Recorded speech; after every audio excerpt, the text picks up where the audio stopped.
आज जिस टॉपिक पे हम बात करने वाले हैं वो बड़ा इस समय उत्तर प्रदेश में बहुत ही हॉट बना हुआ है। और मुझे तो कई बार ऐसा लगता है कि हॉट बना कम है और बनवाया ज्यादा गया है। आप क्या सोच रहे हैं? एकदम सही शब्दों का इस्तेमाल आपने किया है। मैं भी आपको यही बताने वाला था कि लखनऊ में जो एजेंडाबाज एक पत्रकारों का पूरा एक जमात है, उसने इसको बहुत उछाल कर, और बहुत सारे लोग जिनमें मेरे पूर्व जो है ब्यूरो भी हैं, हेड भी हैं, उनकी अगर मैं देखता हूं एक वेबसाइट पर बाकायदा, इसी पे यूट्यूब चैनल पर, जिसमें वो अक्सर ये करते हैं कि साहब क्या योगी जाएंगे, क्या योगी शाह के बीच में हो गए, क्योंकि उनको अपनी यूट्यूब की संख्या बढ़ानी है या अपनी व्यूज बढ़ाने हैं, इसीलिए वो इस सबको एक एजेंडे के तौर पर ले गए। क्योंकि क्या उपयोगी है योगी, क्या योगी होंगे फेस या नहीं होंगे फेस, इस तरह की चर्चा किसी ने भी यूपी के अंदर इस पूरे बरक्स में नहीं हुई है। संगठनात्मक चुनाव पर हुई है। चुनाव, पंचायत चुनाव के बाद, हार के बाद, चूंकि जनरली जो एक सेटबैक लगा है, उसको सेटबैक इसलिए कहना होगा क्योंकि सत्तारूढ़ पार्टी अक्सर इस तरह के चुनाव में आगे रहती है, लेकिन इसका कोई कारण इस मौजूदा परिप्रेक्ष्य से नहीं। चूंकि जिस तरह से इसी बीच में एक इन्फेक्शन फैला, मतलब वो कोरोना जो फैला, उसके बाद आपने देखा होगा कि जो पंचायत चुनाव में ड्यूटीज लगी, उन तमाम चीजों के बहुत सारे कारण हो सकते हैं, लेकिन वो किसी मुख्यमंत्री को ये नहीं कर सकते कि उससे मुख्यमंत्री का चेहरा गायब हो गया या मुख्यमंत्री हट गया। तो ये पूरा जो सबसे बड़ा खेल है वो दिल्ली में एक खास लॉबी, और लखनऊ में खास तौर से अगर मैं आपको बताऊं कि लखनऊ में दो बड़ी चीजें इस समय हो रही हैं, जिनको लेकर मैं लगातार, चूंकि अब लखनऊ और दिल्ली ये सब मेरे लिए तो यूपी, चूंकि यूपी का होने के साथ साथ मैं यूपी का एक वो भी देखता हूं अपने चैनल से, और पूरे समय में लगातार यूपी चुनाव मेरी एक हॉबी के तौर पर भी है। तो अगर आप ये देखेंगे कि कुछ दिनों से अचानक ये क्यों शुरू होता है कि कोई चिट्ठी लिख रहा है, कोई विधायक मंत्री अपनी सरकार में चिट्ठी लिख रहा है कि ये नहीं हो रहा है, फिर आप देखेंगे कि अचानक 2-3 विधायक कहीं और से कुछ बोल रहे हैं, उसके बाद फिर अचानक कहीं और से बोल रहे हैं, फिर ये चर्चा चलने लगती है कि अध्यक्ष बदलेंगे, और आखिर में फिर जब संघ प्रमुख, वो जो संघ के अपना यहाँ पहुंचते हैं, और होश बोले भी इस समय यही रहे, उन्होंने भी चर्चा की, फिर संगठन मंत्री जनरल सेक्रेटरी बीएल संतोष यहाँ पहुंचते हैं, तो ये तमाम चीजों को इस तरह से पका के सामने लाया गया कि मूल मुद्दा कहीं और चला गया, और कुछ दिन के लिए जो है कहते हैं ना कि बासी कढ़ी में उबाल लाने की ये पूरी कोशिश है। चूंकि बंगाल चुनाव के बाद अब इस समय सबसे बड़ा चुनाव अगर कोई होगा तो वो उत्तर प्रदेश का चुनाव है, जो कुछ ही महीने बाद है, लिहाजा उसके लिए ये पूरी तैयारी है, ये रणनीति है, लेकिन ये कोई सीधे तौर पर किसी मुद्दे की राजनीति नहीं, ये एक कंफ्यूजन और एक एजेंडाबाजी पत्रकारिता का जोड़कर किया गया एक मेल है। जी, ये तो आप सही कह रहे हैं, लेकिन कुछ तो ऐसी चर्चाएं हैं जिनके बारे में काफी बातें सुनने को मिलती हैं। वो मैंने आपको कहा कि जो चीजें हैं वो मैंने आपको बताई कि क्या क्या है, लेकिन योगी को लेकर चर्चा नहीं है, योगी के बदलाव को लेकर कोई चर्चा नहीं। जिसके नाम पर सबसे ज्यादा आप देखेंगे यूट्यूब पर चर्चा हुई, अखबारों में चर्चा हुई, वो वहां नहीं है। वो नाम है अमरीश कुमार शर्मा। वो है संगठनात्मक चुनाव के अंदर किस तरह से बदलाव करना है, किस तरह से केशव प्रसाद मौर्य को और ज्यादा, हमेशा जो है संघर्ष वो विद इन द पार्टी होता है, उसमें कोई बात नहीं, सत्ता की लड़ाई वो सब पार्टियों में होती है। तो हमने देखा किस तरह से आसाम में एक बहुत ही शांतिपूर्ण तरीके से सोनोवाल को बदलकर हेमंत बिस्व शर्मा आ गए, जिन्होंने लंबे समय से पार्टी के लिए वहां काम भी किया था, ऐसा नहीं है। तो वो चीज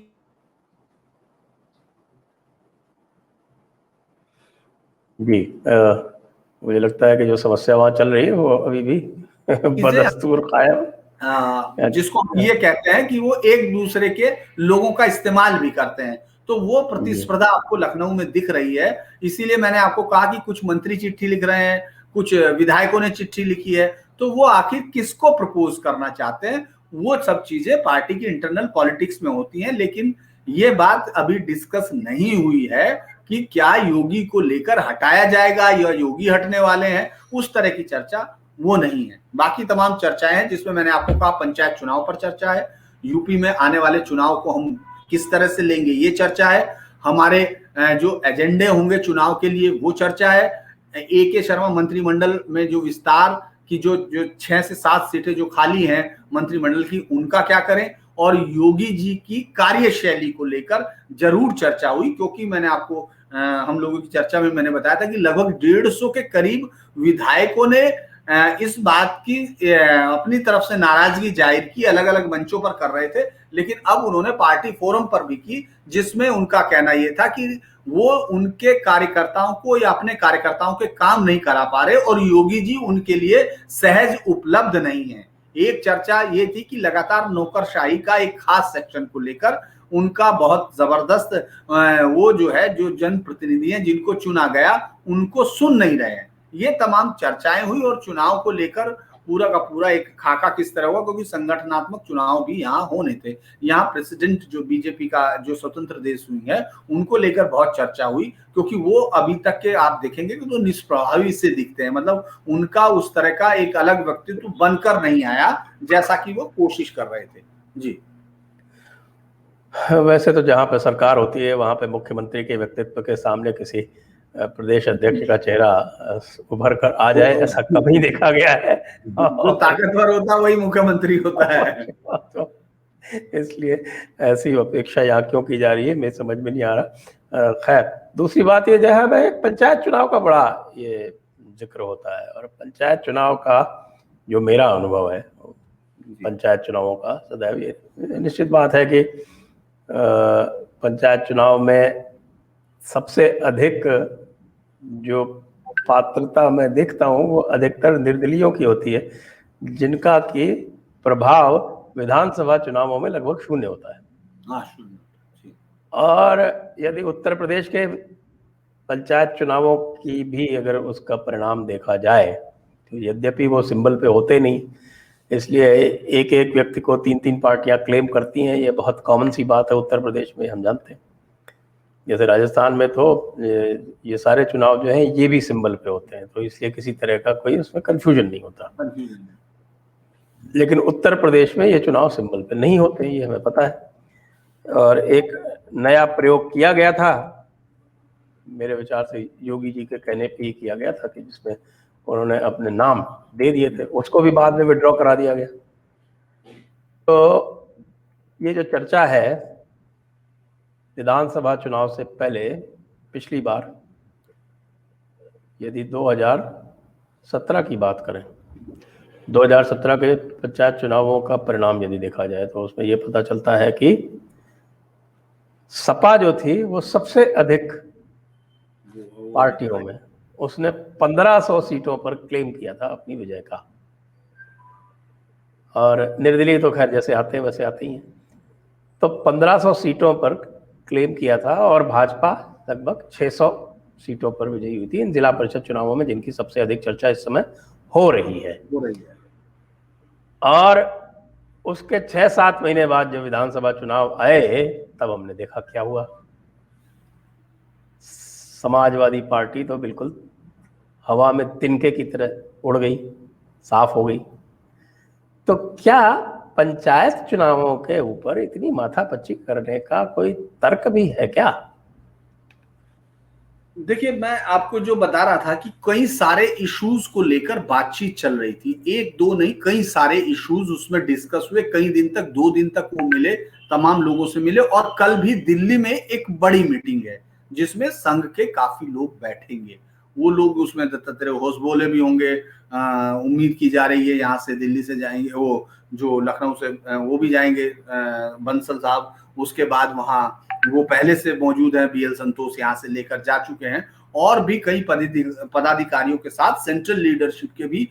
JP नड्डा, और ये उम्मीद की जा रही है कि 1-2 लोग वहां होंगे। वो एक बड़ी मीटिंग होगी जो पूरे इस जो BL संतोष चूंकि उत्तराखंड गए और यहाँ UP आए हैं, दोनों में जो सारी चीजों को इकट्ठा करके वो जाएंगे। वो सिर्फ एक हिस्सा था कि पंचायत चुनाव में अपेक्षित सफलता जो सत्तारूढ़ पार्टी है, जैसे आपने ही खुद बताया 2017 के चुनाव में, ये एक उम्मीद रहती है कि आपके पास होंगे। लेकिन पंचायत चुनाव का बिल्कुल आपका सही कहना है कि जो 3000-5000 का वोट बैंक है, जहां बहुत सारे निर्दलीय इसलिए जीतते हैं क्योंकि वहां कोई भी एक अच्छा समाज सेवी, कोई भी एक बहुत अच्छा काम करने वाला, कोई भी एक जातीय समीकरण वहां से, तो वो एक बहुत छोटा सा वोट बैंक होता है, बहुत छोटी सी चुनाव की होती है, तो उसमें कोई भी जीत सकता है। उसमें जरूरी नहीं पार्टी के बड़े मुद्दों पर चर्चा हो, वो छोटे मुद्दों पर भी चर्चा होती है। वहां ज्यादातर तो स्थानीय मुद्दे इस तरह से होते हैं कि यहाँ नाली नहीं बनवाई है, या ये जो पूरा का पूरा हिस्सा था इसकी सड़क को लेकर, वो तमाम चीजों पर चर्चा होती है। इसीलिए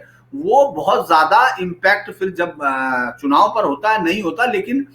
जब आप ये चर्चा कर रहे होते हैं कि 2021 से पहले आपकी पार्टी किस किस चीज को जीतती हुई दिख रही है, आपकी पार्टी कहाँ कहाँ खड़ी होती दिख रही है, आपके कार्यकर्ता का मनोबल कहाँ कहाँ होता है, तो ये एक ऐसा चुनाव होता है जो इस तरह की चीजें बनाता है। और बीजेपी ने इस चुनाव को बहुत सिंसेरिटी से लड़ने की एक वो भी दिखाई थी। अगर आप उन पर गौर करेंगे, उस समय इन्होंने ये पूरी कोशिश की थी कि हाँ वो हर चुनाव को बहुत ईमानदारी से लड़ते हैं और बहुत उसी अंदाज में लड़ते हैं जिसमें कि वो बाकी चुनाव को लड़ते हैं। ये आप उनके बड़े नेताओं का अक्सर ये उक्ति को सुनते होंगे, लगातार वो इसमें बोलते हैं जब भी वो सत्ता में जीतते हैं। लेकिन वहां बहुत ही ज्यादा अच्छे परिणाम नहीं मिले, ये कम से कम रिजल्ट ये कहता है, मतलब मैं जो मेरी समझ का रिजल्ट है वो ये कहता है कि इनको बहुत अच्छे परिणाम नहीं मिले। और उसके लिए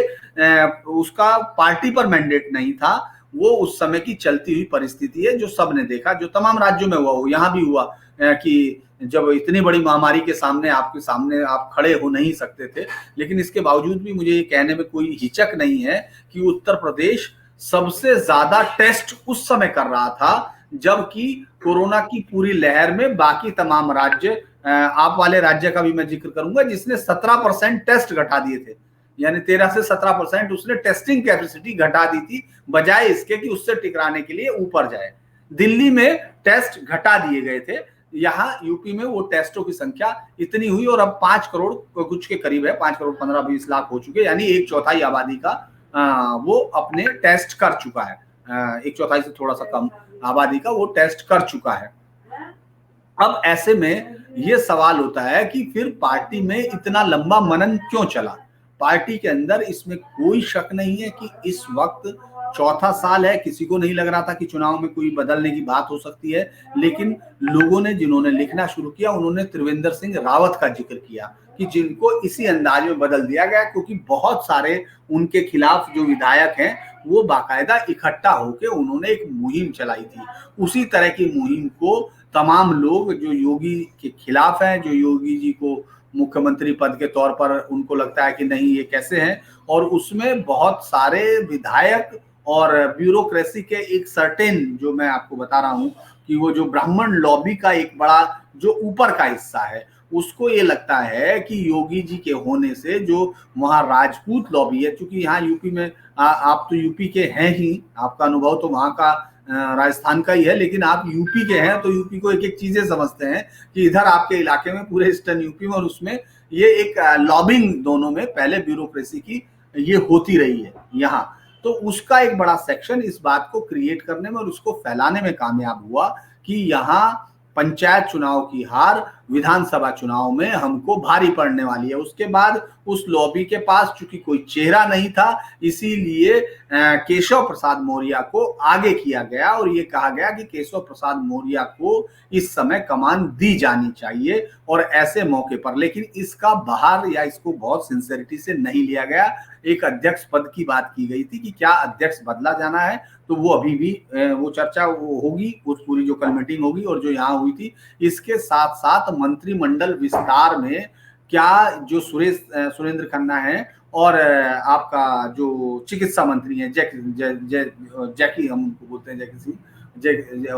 वो लोग क्या उनका बदलाव होगा, क्योंकि जिस तरह की चिकित्सा व्यवस्था में वो कहीं दिख नहीं रहे हैं, दिखे भी नहीं, खैर बहुत सारे लोग नहीं दिखे, योगी जी दिखाई दिए, लेकिन उनके बदलाव को लेकर कि कितने लोगों को मंत्री बनाया जाना है। और फिर आप देखेंगे कि इसके बाद दिल्ली में होने वाले एक और मंत्रिमंडल विस्तार की चर्चा साथ में की जा रही है कि अगर दिल्ली से यहाँ से 2 उप मुख्यमंत्री जो हैं, अगर उन उप मुख्यमंत्रियों में से किसी एक को रखा जाता है तो फिर वो दूसरे को कहाँ सेटल करेंगे, ये भी सवाल है। इसके अलावा सबसे बड़ा सवाल AK शर्मा को लेकर है, जिसको सबसे ज्यादा मीडिया में प्रमुखता दी जा रही है, बल्कि यहाँ कहा जा रहा है बहुत सारे लोगों से जो हमने बात की कि उनको अभी आप ये जान लीजिए अभी मंत्रिमंडल विस्तार की भी बात नहीं है। योगी ने अभी मंत्रिमंडल विस्तार को भी राज्यपाल के साथ जब बातचीत है उनसे पूछा गया, ये मतलब जो सोर्स वाली बात होती है जिसमें चेहरा नहीं होता, नाम नहीं होता, उसमें ये पूछा गया कि क्या है, तो उन्होंने कहा नहीं अभी कोई विस्तार नहीं है, क्योंकि उनको ये लगता है कि ऐसे वक्त में मंत्रिमंडल विस्तार करना जब कोरोना इतना ज्यादा फैल रहा हो और हम लोगों ने इतनी लाशों को अभी देखा हो जिसमें लगातार हो, वहां एक उत्सव की तरह नहीं दिखना चाहिए, सबके प्रयास कमिटेड दिखने चाहिए। लेकिन उस बात को लगातार माना जा रहा है कि ए.के. शर्मा को इस पूरे मंत्रिमंडल में वित्त या जो चिकित्सा और वो कई सारे डिपार्टमेंट, चिकित्सा, वित्त और उनके पास और भी सुरेंद्र खन्ना के पास, क्योंकि उनके पास पार्लियामेंट्री वो अफेयर भी है, जो संसदीय का वहाँ का विधानसभा का जो मंत्रालय वो भी है। इसके अलावा उनके पास 4-5 मंत्रालय और हैं, उनमें से इनको ए.के. शर्मा को दिया जाएगा या नहीं दिया जाएगा, ये चर्चाएं यहाँ हुई थी। लेकिन दिल्ली में इनमें से कोई चर्चा बहुत गंभीरता के साथ होगी, क्योंकि वो ये जरूर बात करेंगे कि संगठनात्मक क्या बदलाव हो सकता है और 2022 में किस चेहरे को, चेहरे की लड़ाई। संजय जी मैं ये बता दूं आपको कि जो जो मेन चीज पे चर्चा हुई वो किस तरह से 2022 में कहां किस चेहरे को आगे करना है या किस तरह से कलेक्टिव पार्टी पर लड़ना है, इसको लेकर जरूर संघ हो या पार्टी हो वो जरूर चिंतन कर रही है, ये बात मैं आपसे कह सकता हूँ।